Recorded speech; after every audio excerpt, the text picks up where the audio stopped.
अस्सलाम वालेकुम बच्चों, आज हम भे से लफ्ज़ बनाएंगे। तो भे से लफ्ज़ बनाने से पहले हम भे को वाव के साथ जोड़ेंगे तो ये बन जाएगा भेवाभू।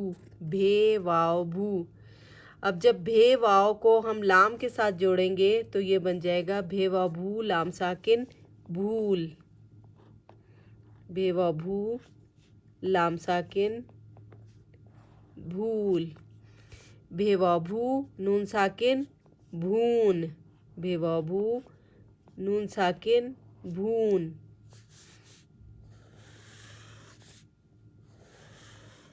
भेवाभू काफ साकिन भूख। भेवाभू काफ साकिन भूख। भेवाभू ते साकिन भूत। भेवाभू ते साकिन भूत। भेवाभू लाम अलिफ ला भूला।